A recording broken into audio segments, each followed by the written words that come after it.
Assalamu alaikum. Myself Muhammad Hamza Riyad. My aim is to provide free of cost best and conceptual learning to all the students in the world.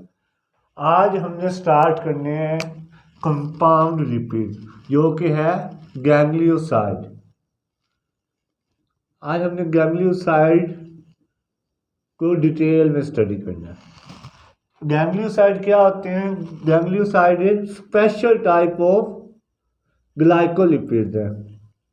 अगर आपको याद हो, जब हमने classification of lipids वाला topic study किया था तो उसमें जब ग्लाइकोलिपिड्स आए थे तो मैंने आपको बताया था जो ग्लाइकोलिपिड्स होते हैं उसकी टू टाइप्स होती हैं, गैंग्लियोसाइड और सेरिब्रोसाइड।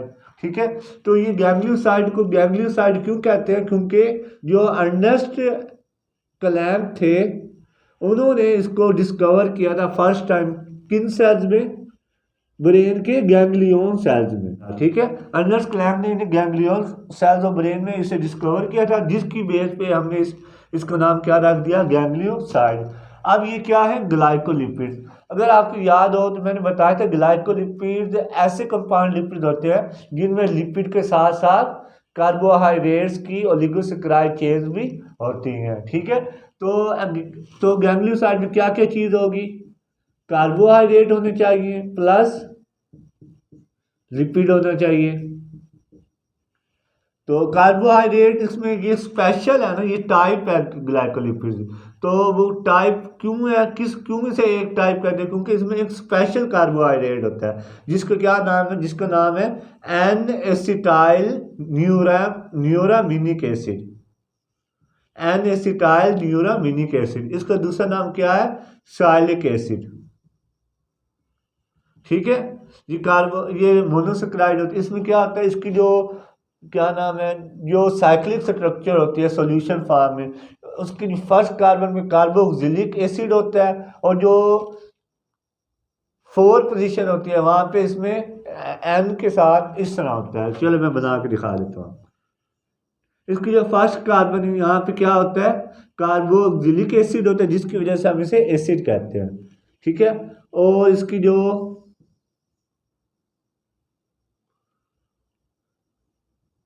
4 कार्बन होती है उसमें OH को रिप्लेस करके उसकी जगह क्या होता है? एक नाइट्रोजन होती है, 7 एसिटाइल ग्रुप होता है। ठीक है,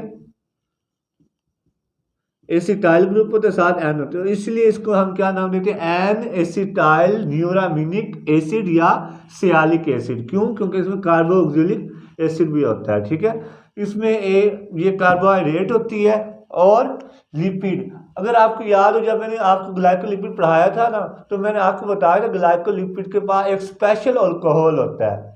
उसका नाम क्या था? उसका नाम था स्फिंगोसिन। स्फिंगोल भी कह सकते हैं, स्फिंगोसिन भी कह सकते हैं। ठीक है, वो ऐसा अल्कोहल था जिसमें जो अनसैचुरेटेड भी था, यानी उसमें डबल बॉन्ड भी था और अमाइनो ग्रुप भी था। ठीक है, और साथ क्या था? और साथ अल्कोहलिक ग्रुप भी था। ठीक है, तो उसमें स्फिंगोसिन भी होगा, अल्कोहल। फैटी एसिड कौन होगा? डिफरेंट हो सकते हैं। तो लिपिड कौन होता है इसमें? सेरामाइड। ठीक है, सेरामाइड किस किस से मिलकर बना होता है? स्फिंगोसिन लिपिड से, स्फिंगोसिन अल्कोहल से और फैटी एसिड से। लिपिड है तो लिपिड में अल्कोहल भी है और फैटी एसिड भी है। ठीक है, तो इसमें 3 चीजें मेन चीजें हैं। कौन कौन? सियालिक एसिड या न्यूरामिनिक या एन एसिटाइल न्यूरामिनिक एसिड, और एक हो गया, और बाकी 2 चीजें कौन है? स्फिंगोसिन और फैटी एसिड। ठीक है, ये हमने इसकी स्ट्रक्चर देखी है। अब ये जो सियालिक एसिड है या न्यूरामिनिक एन एसिटाइल न्यूरामिनिक एसिड है, इसी की बेस पे इसकी मोर देन 30 टाइप्स हैं। किसकी? गैंग्लियोसाइड की। क्यों? इसलिए क्योंकि ये जो कार्बोहाइड्रेट है, ये जो मोनोसेक्राइड यूनिट है, ये 1 भी हो सकता है, 2 भी हो सकता है, 3 भी हो सकता है। इस बेस पे हम इसको डिफरेंट टाइप, इसकी क्वांटिटी की बेस पे, किसकी? सियालिक एसिड की क्वांटिटी की बेस पे और पोजीशन, ये वन कार्बन के साथ अटैच है लिपिड की, दूसरी कार्बन के साथ अटैच है, किस कार्बन के साथ अटैच, और पोजीशन की बेस पे हम इसकी डिफरेंट क्वांटिटी और पोजीशन की बेस पे डिफरेंट टाइप्स बना रहे थे। फॉर एग्जांपल, अगर अगर लिपिड के साथ सिर्फ एक ही न्यूरामिनिक एसिड अटैच है, ठीक है, एन एसिटाइल न्यूरामिनिक सिंगल ही है, ठीक है, तो उसे हम क्या लेंगे, सियालिक एसिड। इसे क्या कहते हैं, मोनो, मोनो मतलब एक, सियालो, सियालो मतलब सियालिक एसिड, मोनो सियालो, नाम क्या है, गैंग्लियोसाइड, तो गैंग्लियोसाइड क्या देंगे, मोनो सियालो गैंग्लियोसाइड, ठीक है। ये तो इसका नेम हो गया क्वांटिटी की बेस पे। अब पोजीशन की बेस पे इसके फर्दर 3 टाइप्स हैं, ठीक है, कौन कौन सी हो सकती हैं, गैंग्लियोसाइड, मोनोसियालो 1 गैंग्लियोसाइड, मोनोसियालो 2 गैंग्लियोसाइड। ये इसकी पोजीशन को शो कर रहा है, ये क्या है, पोजीशन, ठीक है। और इसी तरह मोनोसियालो 3 गैंग्लियोसाइड, इनमें क्वांटिटी थी 1।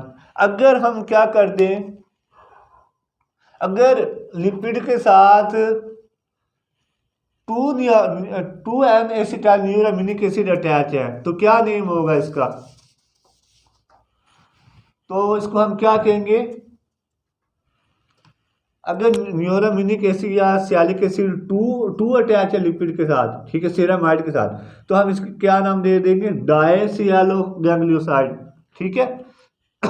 तो इसकी पोजीशन उसी तरह, पोजीशन क्या होगी, डायसियालो 1 गैंग्लियोसाइड, इसी तरह डायसियालो 2 गैंग्लियोसाइड, पोजीशन की बेस पे कह रहे हैं, ठीक है, डायसियालो 3 गैंग्लियोसाइड।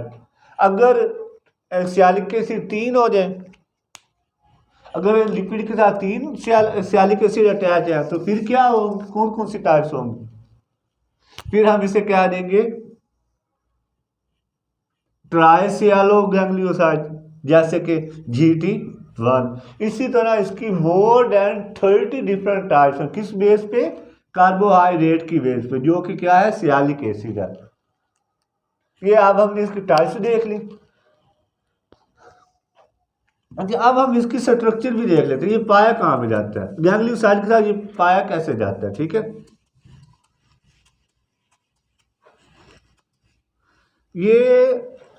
ये ना गैंग्लियन सेल, जो ब्रेन सेल्स हैं, उनकी जो प्लाज्मा मेम्ब्रेन होती है, सेल मेम्ब्रेन होती है, ठीक है, उसके अंदर इसमें 2 सेरामाइड जो होते हैं ना, सेरामाइड की 2 चेन्स होती हैं, ठीक है, और साथ क्या अटैच होता है, साथ ये जो चेन है, ये किसकी चेन है, सियालिक एसिड की, ये एक सियालिक एसिड है, फिर दूसरा, तीसरा, चौथा, ये क्या है, ये ओलिगोसेक्राइड चेन है, किसकी, सियालिक एसिड की, और जो कि एक्स्ट्रा सेलुलर, सेल मेम्ब्रेन के बाहर, सेल मेम्ब्रेन के बाहर कार्बोहाइड्रेट पाई जाती है, यानी carbohydrate oligosaccharide chain extra cellular matrix में पाई जाती है, और जो ये लिपिड होता है सेरामाइड, वो सेल मेम्ब्रेन के अंदर एम्बेडेड होता है।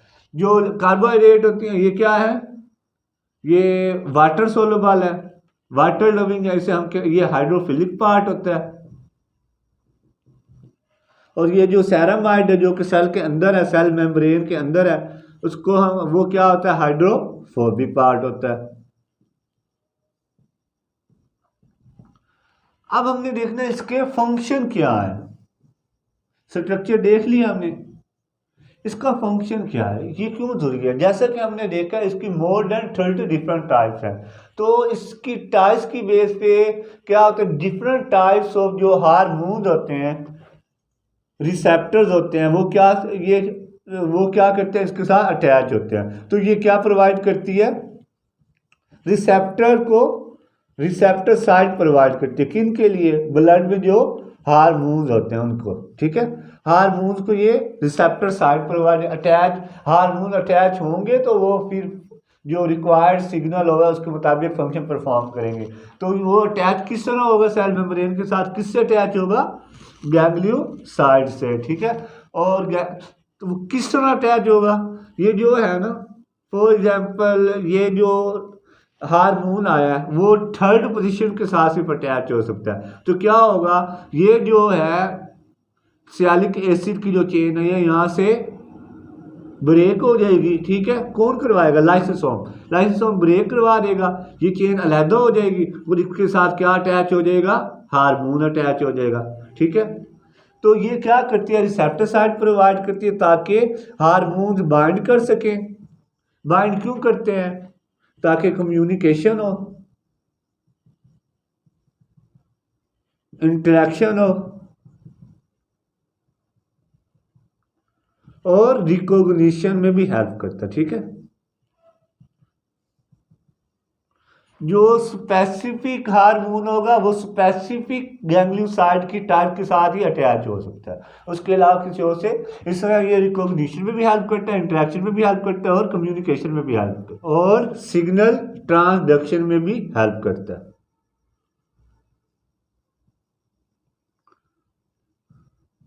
समझ आई? तो वो कौन सा पार्ट होता है गैंग्लियोसाइड का जो अटैच करवाता है हार्मोन्स को, binding site provide, receptor site provide करता है, वो कौन है? ये कार्बोहाइड्रेट यूनिट है, ठीक है। आपने जैसे कि आपने देखा कि ये जो चेन है, जब हार्मोन आया था ये चेन ब्रेक डाउन हो गई थी और साथ हार्मोन अटैच हो गया। जब हार्मोन अपना फंक्शन परफॉर्म करवा लेगा, वो डीअटैच होगा, तो जो हमारी बॉडी क्या करती है? कंटिन्यूसली यानी लगातार क्या करती है? गैंग्लियोसाइड प्रिपेयर करवाती रहती है, प्रोड्यूस करती रहती है, ठीक है। और कंटिन्यूसली प्रोडक्शन भी होती रहती है और लाइसोसोम कंटिन्यूसली से ब्रेक डाउन भी करता रहता है ताकि हार्मोन अटैच हो।